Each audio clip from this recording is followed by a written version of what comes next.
Hello, hello, hello, and welcome back to Women of Color in Intimate Conversation. Today, we are switching things up as we on occasion do. And we have I'm going to call it a special guest because it's somebody that I connected with on LinkedIn. He's invited me to some things on the East Coast. I was supposed to go to some things on the East Coast. We haven't met up yet, but soon. It's going to happen soon. So today we have Dontae T. Muse. He is a cultural producer, the former owner of Above Art Studios in New Brunswick, co-founder of the Heart Festival, a best-selling author on Artrepreneurship. I love that. And now serves as a director of artist relations for the Harlem Fine Arts Show and the Centennial Program Manager for Newark Symphony Hall. His work sits at the intersection of culture, creativity, and legacy. So, Dante, tell us a little bit more about you. Okay. So I am a creative and an artist myself in a few different mediums. Started with writing and instrumentation, as a kid and kind of always been in the arts, but always alongside of um, what people would consider more stable, careers and pathways and all of that. And a lot of times people understand that it's not the easiest to make a consistent income through the arts. So, they try to guide you through other means. So went to school for my master's is in public administration. So now, I'm doing arts administration. But it kind of took a little while for me to combine everything properly and figure out what kind of my purpose was. Yeah, and that's pretty much the path of folks of a certain age, if you will. A lot of creatives wanting to go down that route, and at the time, there probably wasn't a lot, as you stated, there wasn't a lot ways to make money. But today, there's so many different ways when you're in art. Because as you mentioned, I kind of dropped your resume, and then you mentioned how you are a creative yourself. And so there's so many different paths that you can take. Gallerist, a curator, artist, and even more. So we'll kind of talk about some more things. So I want to set the tone. And in setting the tone, I'm kind of introducing something that I'm working on right now. It's just a evolution of how I empower women of color, but specifically Black women. So the conversation is about choosing yourself, trusting your gifts, and building legacy through creativity, values that sit at the heart of the Dream Lifestyle Collective, which is a community that I'm building for Black women 50 plus.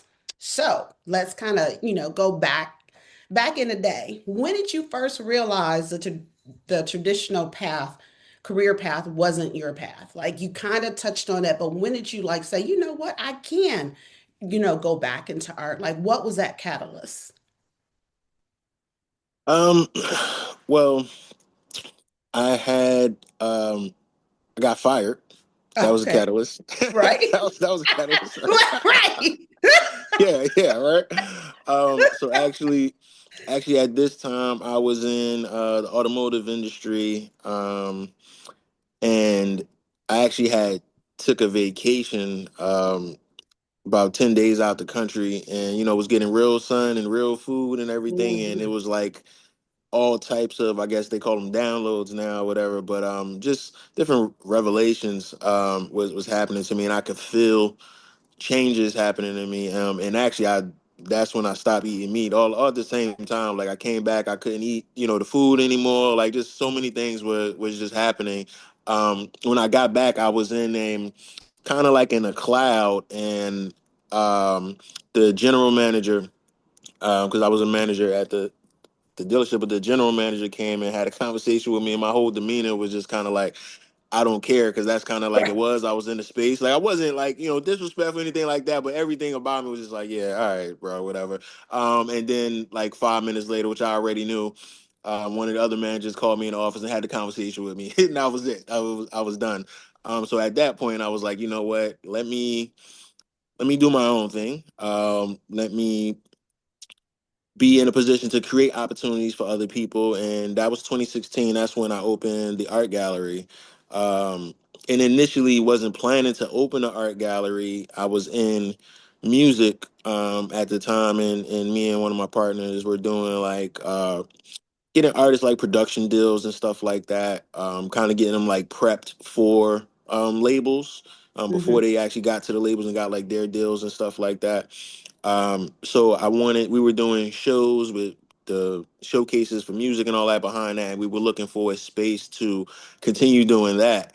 That we can actually control versus renting other spaces from everybody else and putting money in everybody else's pocket, and then we were coming from, managing nightclubs and being promoters and everything, and again, just making everybody else rich, Hmm. and not being able to have any real control over things, witnessing, price gouging when it was our time and our nights and all of that, like, drinks of $12 and $14 and on our nights and $8 and $10 every other night is like, it's just Mm. ridiculous, and just being tired of being taken advantage of, and again not having a voice or control. So we looked to open up our own space, and during that process we ran across one of our other brothers, and he's an artist, a painter, and he was speaking about opening up a gallery space. So we had the bright idea to combine all together and open up a gallery, and then the artist actually, like a month before we were going to open up the gallery, decided he just wanted to do his own thing. Um, but at this point, I had already told everybody I was opening up an art gallery. So me being who I am, I got to open up this art gallery because I done, went and Told told everybody. everybody this. Yeah, I can't look crazy, Right. So only way I'm not going to deliver on the promise is like, it was absolutely no way, I couldn't do it. So I'm going to figure out how to make this happen. Um, so that started the journey, and I did a crash course, in the visual arts. Ran across legendary artist who I only had him for 2 years. He passed away in 2018, but he became a mentor and kind of expedited, I guess, my legitimacy in this space. With so many people trying to work with him, and the fact that he was, working with me, um, just kind of opened up a few doors. Um, and I was in the art space, and just kind of grew from there. So I had to become a professional. Just in Before we opened the gallery, me and my partner that opened it up, we went to, I think it was something like 16 galleries in like 15 days or something, including driving from Jersey to North Carolina to see a grand opening of a black art gallery, just to see, what the flavor was going to be, what we might like, how we might present things differently in our way. Just really took a crash course, and, became I guess at least a semi-professional from there. I love that. And so there's several things that I want to touch on, but I need to rewind back to this trip. Where did you go? What island? Because some of us might need to go there as well, so we can come back and just be totally renewed. So I went to Colombia. Okay. Um, I went to Bogota for Mm, 3 days, and then I went to Medellin for 3 days, and then I went to Cartagena for 4 days. okay. Okay. And I know you went to Gethsemane when you were in Cartagena, the art Um, area. you know what? I don't even recall. I might have. Oh. I think I went through everything over there. Okay. So if you don't remember, then you probably didn't go because the area is it's their artsy area. It's near outside of like the old area, like where that fort is, but it's where they Yeah, they have got the lots old of castle and murals. the new. Yeah. You said what'd you Okay, say? I remember seeing them along Mural. Yes, But lots I of was in murals. both the old and the new, because I Okay. was there 4 days. So yeah, so I spent time on both of the Okay. pieces. Yeah, yeah, yeah. No, that's beautiful. Okay, so it's Colombia. So for those who are listening or watching, if you want to be renewed, then you need to take a trip to Colombia. And the three destinations that Dante visited, Bogota, Medellin, and Cartagena. So you want to renew? You want to come back like Ari, you know? like, man, it's all good. Like, hey, I'm cool with that. That's where you need to go, it sounds like. So the things that I wanted to bring up because you mentioned them and they're so very important. So one of the first things that stood out to me is that you said you wanted to create opportunities for other people, which I absolutely love.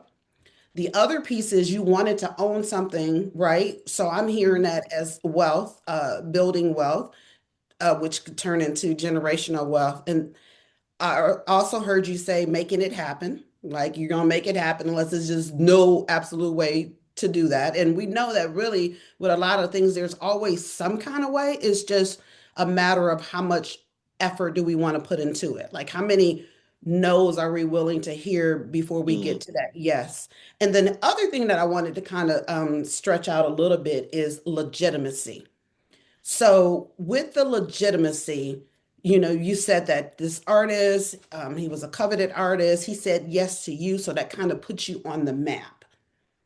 It's Yeah, so yeah. and so even then originally, it took him a little bit before I actually was able to exhibit him.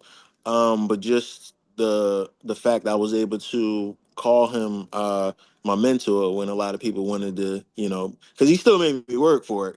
Mm. But yeah, he didn't just totally back me and bring all his audience and all of that stuff, anything like that.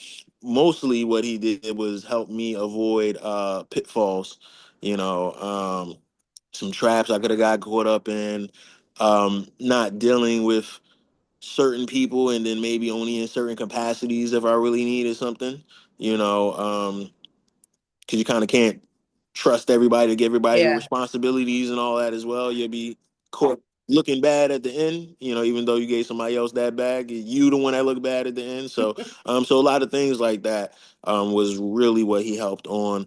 Um, the When we were doing our grand opening, we didn't have any art up until 2 days before the grand opening. Okay. It We happens. Yeah, we literally had no art. Took us a couple months to renovate, and it was like I think we spent like 22,000 renovating, getting the space ready and everything. But when we did the opening, we had went and found artists originally on Instagram, and we had contacted them, and we're essentially asking them to trust us, and they didn't know us from anything. We don't have this background in the art space. We're art dealers with no collectors list or anything like that. So we had to convince the artist, and I'll never forget. And I think, and I know it's because how it worked out, that it happened. We had three artists that were like willing to come in and meet with us and give us conversation and everything. And they came down to the gallery to check out the space and all of that, and they all came pretty much the same time, and that Mm. Oh, wasn't planned. So it was like them seeing each other and checking out each other's work and seeing how legit each other were. Was like, yeah. okay, if this artist at this caliber is willing to be in this, then I'm going to be in this too. And they kind of legitimized each other, and was like, and then it all came together. And then once I got two of them, ended up being like part of my five, what I would call like my core artists, really, that I pretty much had in every exhibition for the first couple of years. Two of those gentlemen were in there, and from there it's like everybody else kind of fell in the line from there. So yeah, but we were really prepared to just go out and just buy a bunch of art and then hope we Mm. could resell it, at that point, because you ain't got no gallery with no art. So I'm like, at this point, what we gonna do? So we had a contingency plan, if it had to happen, but it worked out. And so from that, what I'm taking, they say it takes that one yes, and it sounds like you got two yeses at the same time, which just open up some more yeses. So that's something that's important to for us to, to hone in on. it takes that one, and you had that backup, and the backup wasn't needed, but you were prepared, right? You Mm. weren't ready to just throw in. You knew that you had a destination and that it takes different routes to get to that destination. And in this particular case, you didn't necessarily have to go down that other route. So was this the Above Art Studios that we're talking about? Yes. Okay. So what did you want it to represent for the culture? Um, you know what? When I started, it was really a lot more of a selfish thing. Mm. It kind of became what it became and opened up a lot of doors. I really just wanted to be able to do what I wanted to do when I wanted to do it. Hey, that's Um, me. you know, yeah, like I started throwing parties, pay parties at 11 years old. Okay. Um, yeah, started early. It started DJing at 12. So when I wasn't throwing my own parties, I was, getting paid to DJ and stuff at other people's parties. Like, and then I was throwing parties all through college. Like I got partied out kind of early, then we was in the nightclubs after that and everything. So I was tired of clubs. I wanted an alternative for entertainment, something Hmm. cool, funky fresh to do, something safe to do. We never had to pat people down, when they were coming through our doors or the guy, whatever. Like it just wasn't that type of energy, based on the things we wanted to do. So it's like if I wanted to hear poetry, then I have a spoken word night. If I wanted to, um, both support and become more acquainted with and sample some new brands or whatever. I have a black wine tasting. I'll do like whatever it is I want to see. I'll do. I have a body painting event if I want to see some models get painted for my birthday. We call that the birthday suit party. I did that for a few years for my birthday. It's like, all right, what I want to do, I want to have fun. I'm gonna do it. I'm gonna promote it and market it. And if you into this type of stuff too, come Come down, on enjoy through. it. We gonna have fun together. Right. But I kind of set it up because this is what I want to do. Hmm. So it benefited other people and everything, but it really was admittedly from a more selfish kind of standpoint where it generated from. It's Hey, and like, I'm all about being selfish, right? I think that we don't take care of ourselves mm, enough.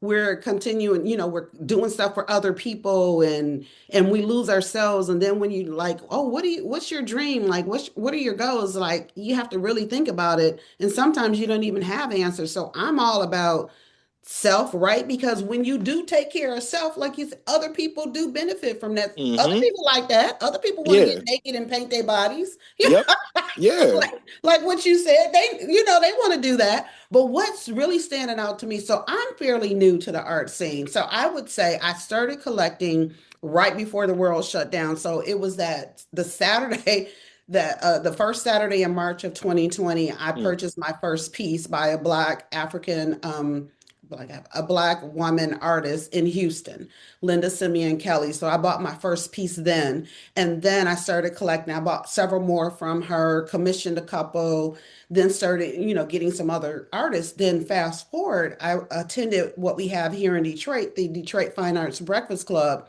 which mm, is every week they meet for artists, collectors, those who are interested in art. And so the artists get to show their pieces and they're for sale, right? And so I started buying more of that art, right? And then I was like, well, what can I do in this space? Like, how can I make money so I can buy more art? And so I learned about some of the things that like you were doing 8, 9 years ago, which I know it had to be harder then than it is now. Would you agree with that? Or tell me about your experience now versus then. um as far as the actual selling of the art. No, just every like all the things that you were doing back then. People are doing today. But to Yeah. me, I'm just thinking again because I'm new to it. I'm thinking it's easier to do those things today than it was back then because my understanding is a lot of people didn't really buy into literally and figuratively, mentally didn't buy into Black art. So it could just be me. It could just be where I'm at. I don't know. But like, how was your experience just doing the things that No, you do? yeah, it was. Yeah, I would definitely say it would be more difficult to do it, back in 2016 than it would be to do it in 2026 for sure. there was a piece that we had to be cognizant of in the educating of our audiences, Mm-hmm. um, in terms of quality, um, really justification of the prices. Mm-hmm. There's not, they shouldn't be arbitrary. It really should be some type of formula into why a piece costs what it costs. Yeah. Um, and getting over sticker shock, getting them used to payment plans. Not that we wasn't used to payment plans, but I don't think anybody really, we know those, Right, but I don't layaway. think really, yeah, I don't think really anybody thought of like payment plans for a piece of art. Like, they'll do ones for some Balenciagas or some red bottoms or something, put those on layaway. But Right. when it come to art, there's a little bit different. Like, So oh, I can't wear that. No, nobody's gonna see yeah, that. exactly. Nobody, yeah, who gonna see Who that? To gonna see see that that? I'm spending this type of money, like, what does this say Hmm. about, because it's in your house, so only the people Yep. that's gonna see it is coming in there, type of thing. You're not letting anybody in your house. So yeah, that's you can't kind of wear it as a badge, versus them $500 sneakers you just put on your feet. So, so yeah, it was a piece in that as well. We got a lot of things actually sold through um kind of like impulse, like people just really being in the space. It wasn't a whole lot of us going to art galleries, 16, 17, 18, 2019. Like, wasn't a lot of us going to art galleries like we are now. Hmm. Is there's groups around, visiting art and all of that stuff. Like, it is a lot easier now. um so I had to get people there based off of the events. Like, I would say Okay. half of the people that was coming to the gallery didn't know it was an art gallery until they found out about the events. Some of them might have, Right. found out like, oh, where is this at? Oh, above our studios. What is that? And then they went and looked at. Oh, some of them just saw the address and they came and walked around like, wow, what is this? Like, I had no idea. And I'm like, but if I would have just said come to art gallery, they wouldn't have came. But if I'm like, Right. come for this event, they'll come to the event. It just happens to be hosted in the art gallery.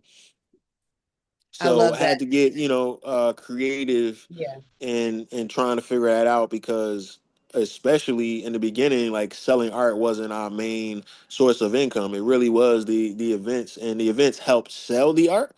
Hmm.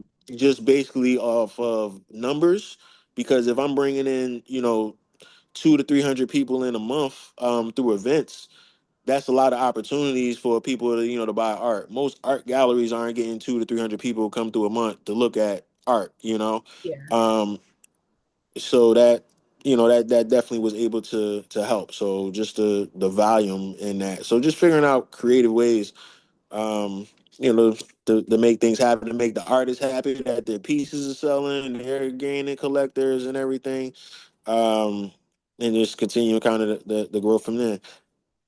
No, and you know what? And I love that because for me, I was like, oh, I want art in accessible places, right? I want that when you go to restaurants or to the coffee shop and different places, you happen to look up like, oh, there's art. And it's not just there. Oh, it's accessible. Like I can buy that piece. And I think I first saw that at Hilltop Cafe, a coffee cafe in LA. Is Issa Rae is one of the partners. So in her coffee shop, she has this beautiful art all on the walls and you can buy it. And so that was my first time seeing that. And so what, 3 or 4 years later, when I did my first event, it was in a coffee shop. And it was basically because of that. I was inspired by Issa to do that. So you had a gallery. However, like you said, you had events that were going on and art just happened to be on the wall. So yes, we definitely do have to get creative and out of the box with how we present art to people. Because my goal is I do want to inspire 100 Black art collectors. So I would love. So that's been my goal, or my thought for a while, for the last couple of years, and so I would love to still see that happen. And so you are giving some ideas. So for people who are interested in having a gallery or doing events and infusing it with art, like listen to what Dante is saying and hearing from his legacy in this space as an artpreneur. So love it, love it, love it. So what Yeah, did this space You wanted to say something? Um, What? now I was just gonna say, just making sure whatever it is, you decide that that goal is gonna be, um, you you work backwards and top down from there. So everything, even the run the show for your events, have to lean towards that. So like we intentionally put time, before the events, like a cushion, for people to have opportunity to look at the art, so they're not just coming in and out, Yeah. you know, intermissions, announcements. Sometimes we do, raffles and everything around it. So just kind of being intentional with everything, knowing your audience and kind of how you need to guide or goad them, to make something happen. Yeah. So, the podcast is about empowering women, right? And so whatever we talk about, I want to make sure that, that the audience is left with those. And so that's why I've been, pulling out some things. But what I want to kind of talk about is what did holding that space, being in this space, being, having your gallery, um, the experiences that you had these past 8+ years, what did it teach you about legacy? Um, that it takes consistency in what it is that you do. So you have to decide what it is you want to do, so you can be consistent in doing it, and that you have control over it. Um, Even if you decide you want your legacy to be something different at some other point in time, as long as you're now consistent towards that, at some point you'll start to be known for that, and that'll be also become part of your legacy. But ultimately, it really means how you touch other people, the effect you have on other people, what are other people going to say or remember about you when you're not here. That's what legacy is. Yeah. The stories that come up, when they're at your services sending you away or something happens, they see a certain, show or a song or something like you come to mind, like that's legacy. So ultimately, what do you want people to say about you? What is that you do? And even though, and it's truthful, but it's also slightly playful when I say, I'm ever doing everything like selfishly, but I do um almost always think about how this is also going to affect other people, because I can't, as my mother always told me, I don't live in a silo, I'm not on an island. You don't just do things where they just affect you. So I think about, like, in terms of empowering women, like pretty much every Women's History Month, we did a women's exhibition. We did one of our probably best attended exhibitions, which actually wasn't during Women's History Month. We did a exhibition for it was I think it was called Muslima, but it was all black women, Muslim women artists. Um, like, and I know, when art was sold, hearts were touched, and relationships were really nurtured through that. And I know that did a lot. And at some point, you know, some of those 13 women artists that were part of that, or anybody that came to do that, is going to remember that. Like that's legacy. Absolutely. And then another thing you mentioned about the approach that you took with your events, that's the approach we can take with life as well. Figure out like the end result, where you want to get to and back into it, right? And that's also part of legacy, what you just talked about. That's part of events. That's also part of just winning at life. Just what is it that you want out of life? There's this book called About Damn Time, and it's by Arlen Hamilton. And what stood with me out of that book is she said, write your own headline. So you just said, like, at the end of your life, what people are going to say about you, like write your obituary, write your, that an article or something. What do you want people to say about you? What do you want to be known for? What legacy do you want to leave? And then back into that, live your life to make that happen. So let's shift into your writing and educating. So your books have helped so many emerging artpreneurs. What inspired you to start writing? Um, Art is bothering me really, and I needed to. Yeah, I needed to figure out a way to get some information out without having to talk all the time or have them have access to me when I wasn't there and stuff like that. So, and that's also part of legacy. I'm like, let me out because I was learning through all this process. Mhm. Remember, I started this, I didn't know anything. So it's Yeah. like, let me kind of figure out a way to document Yeah. this, and also have this information and be what wasn't readily available for me when I was looking to start this. Hmm. So it's like I've learned these things. Let me put this down. So if anybody that's coming after me, they can have an easier time, right? Yeah. There was a lot of trial and error. I did it relatively fast because I was trying everything. So it seemed like I kind of always had. I didn't. It just it was a lot of trial and error.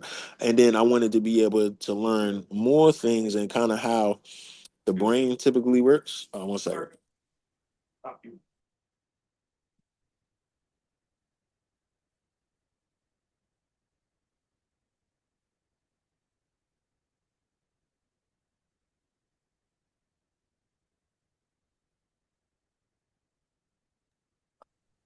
Okay, sorry about that.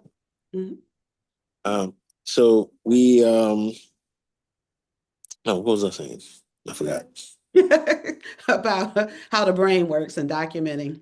Yes. Okay. So that's prime example, right? So anything that is not about like safety or survival, like anything that the brain feels like it doesn't need to have like readily available for you, it either files all the way in the back or like it like tries to forget or anything, right?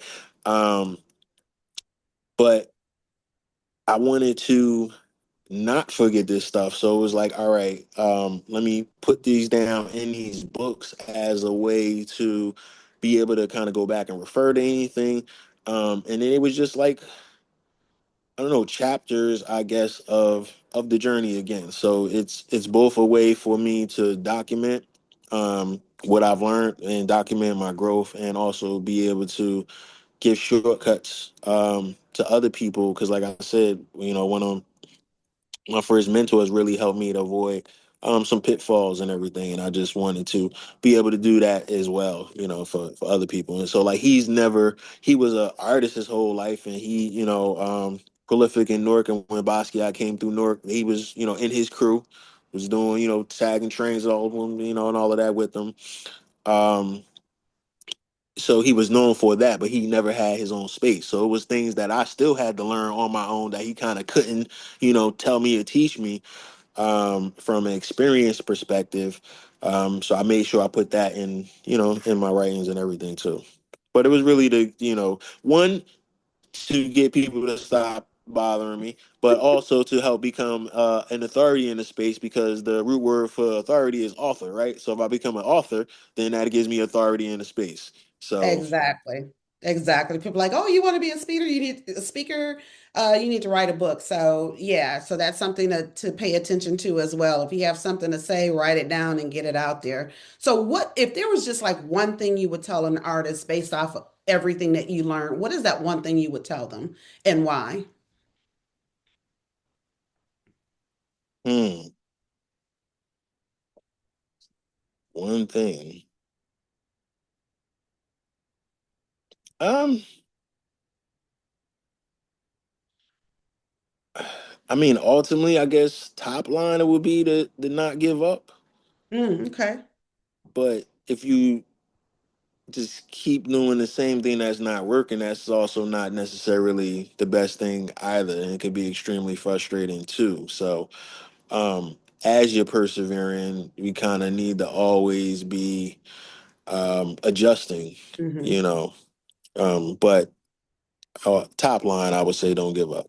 Yeah, and what I like to say is pivot, right? Because like I said earlier, when you know where you're trying to get, you also have to know that there's different ways to get there. So if you go down that one street and it's blocked, then turn and go down a different street. But the point is to know where you want to get to and to keep going to get there.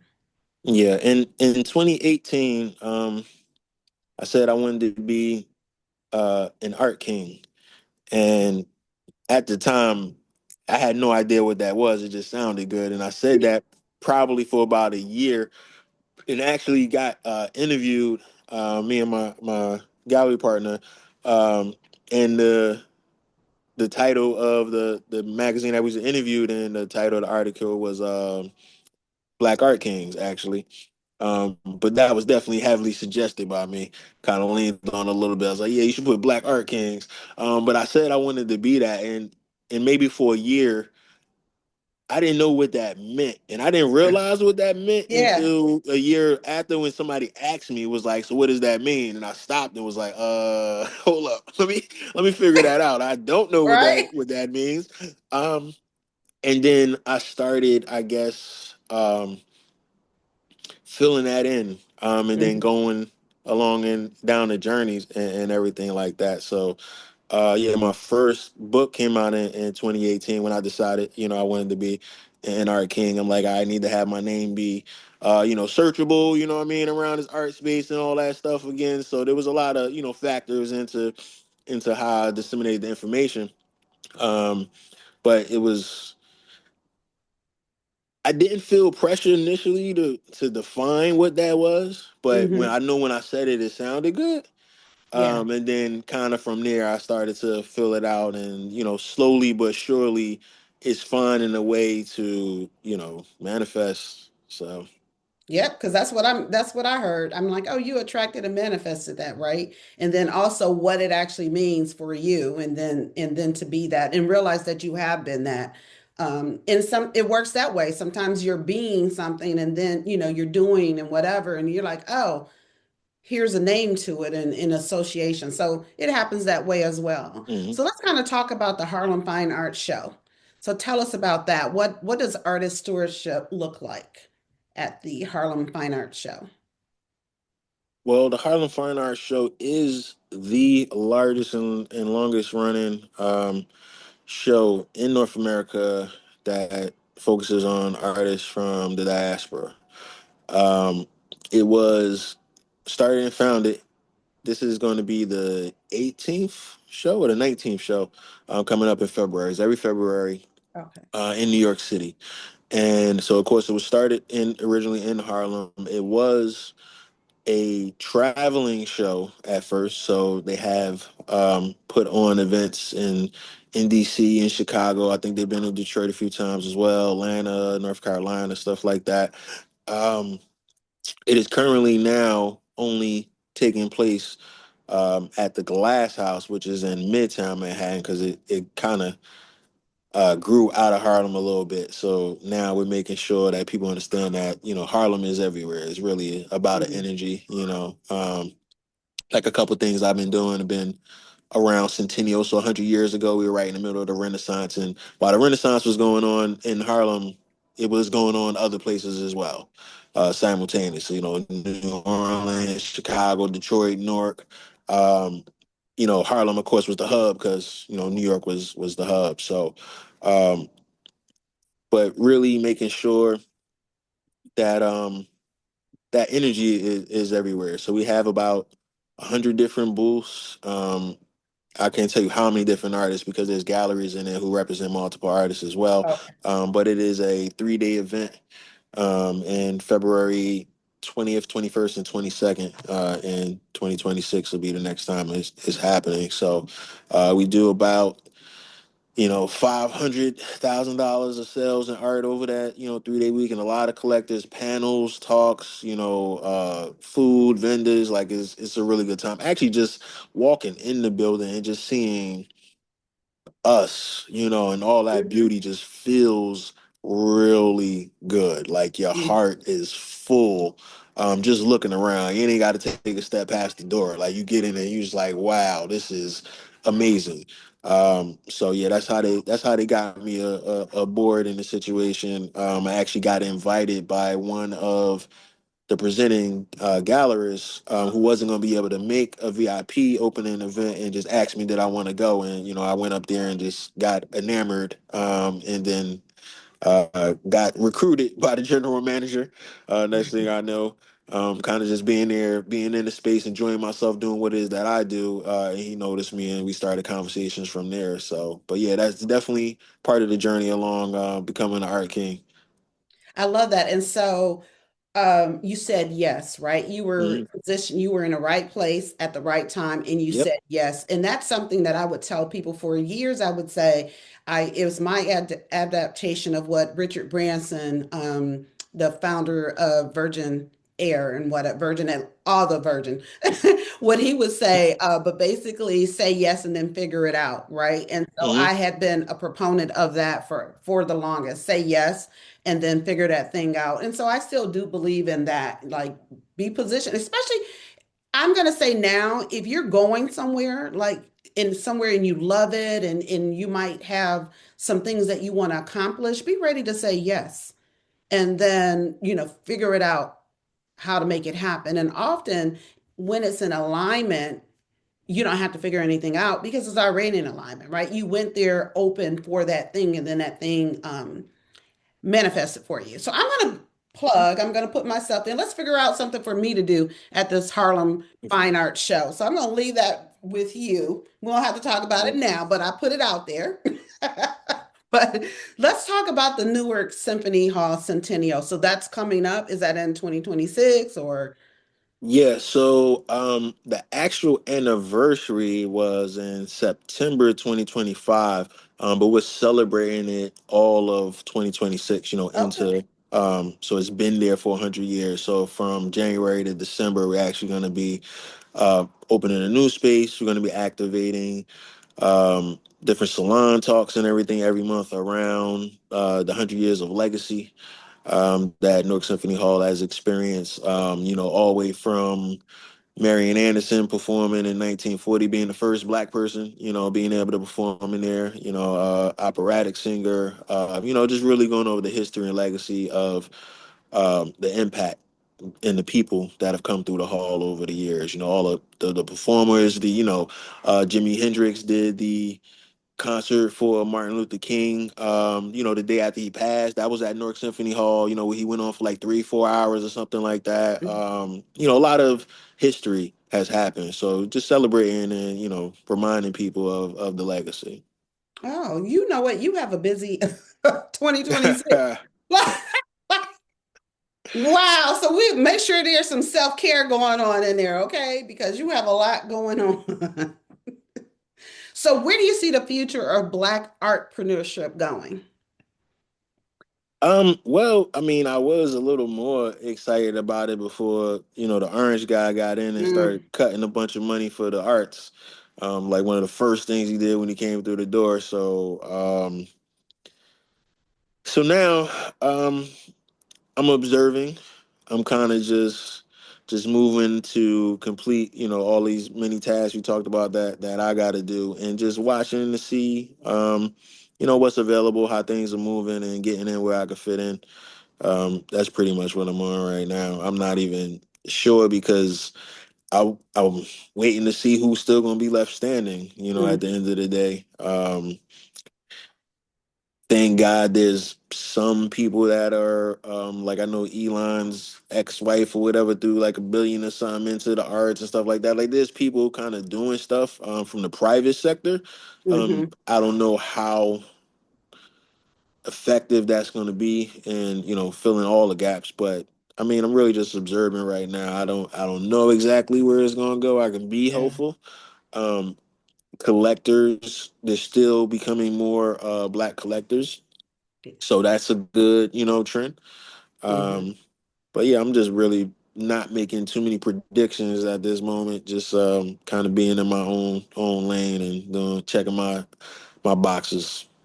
No, and and I hear you, right? Because I know I totally knew it was going to go a whole different way. So I feel you on the not making predictions, right? Just waiting and seeing, but keeping it moving. And the thing about it is we've been here before, right? Mm. This is how we're used to this. We thrive. We're resilient. We bounce back. Like we said, we just have to figure out another way to make it happen. May not be as big or splashy, but it will be intentional and it still get done on a level that it's supposed to at this time. So again, I created or building the Dream Lifestyle Collective for Black women 50 plus who are reclaiming their creativity and reinvention. So, what wisdom would you share with women in this season of their life? Excuse me. Um, hmm,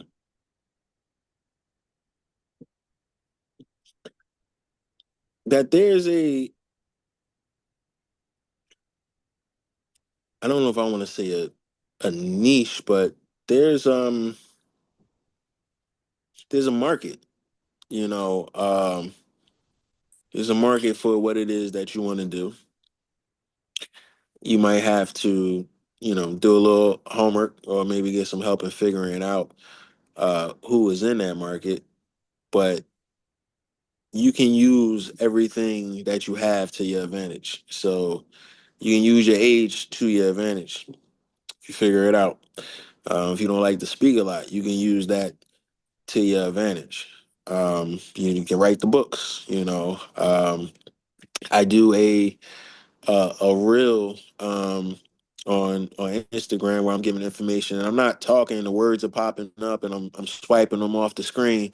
I'm not saying anything, so it gives me an opportunity to still help people without having to speak and without having to give out a whole lot of information, because reading is not going to be as fast as talking. So I can give kind of concentrated, little pieces and everything, which can stretch things further. So like there's always a way for you to use both your strengths and your weaknesses to your advantage, or perceived weaknesses, I would say.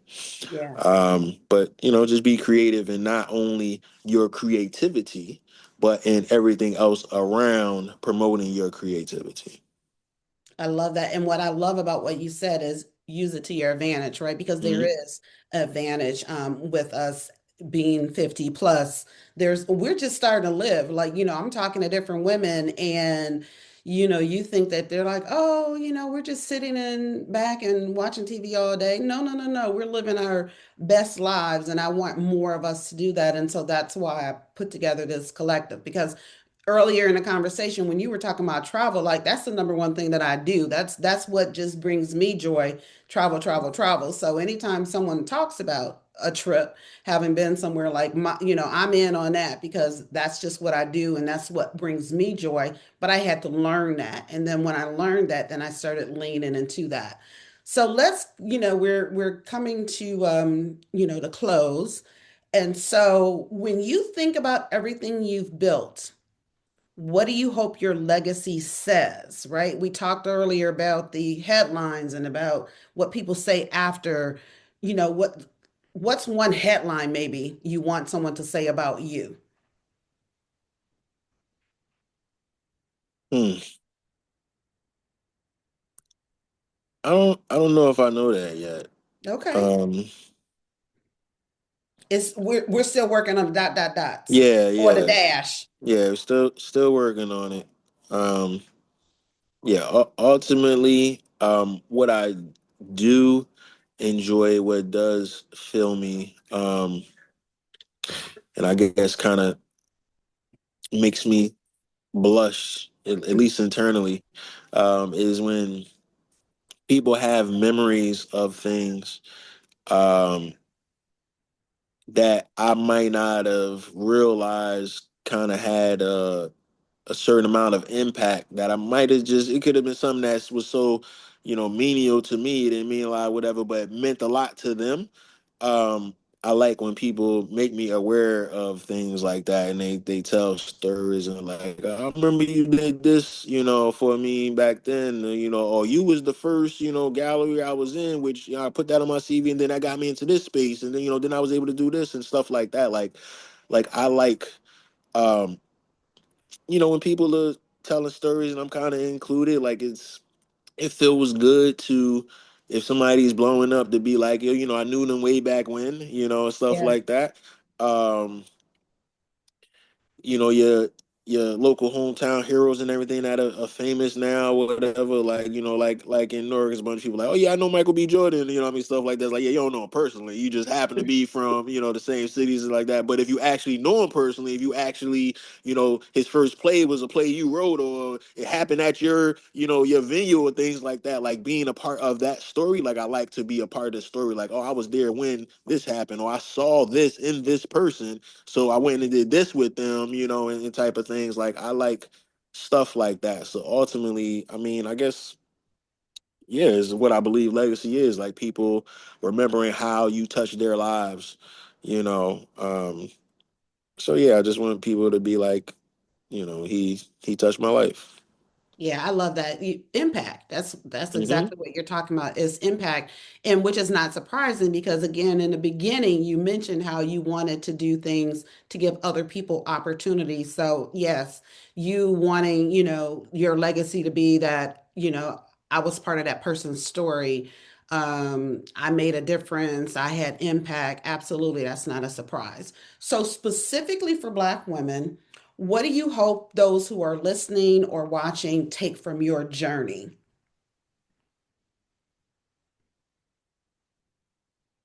Um, I mean, that whatever I was able to accomplish, you should be able to do at least three times over. Like I believe, is nothing more powerful than the Black women. I've always been supported by them throughout my whole life. I don't know what I would do without them. I know they typically more resourceful, and then even I find myself being. So again, if I can do it, I know it can be done by any Black woman. So make sure that you find alignment with what fulfills you, and figuring out how you're going to both serve other people and simultaneously fulfill yourself. And that'll lead you to figuring out what it is that you should be doing. But yeah, you got it done. Consider it done, Black woman. All right, I love that. So, Dante, thank you for sharing your brilliance. And to everyone who's listening or watching, follow his work on IG at IMDMuse. He's on YouTube and LinkedIn, Dante T. Muse. And if you're a Black woman 50 plus, ready to dream, design, and drive your next bold chapter, learn more about the Dream Lifestyle Collective at DanineLGarrett.com. And until next time, thank you, everybody. Bye, Dante. All right.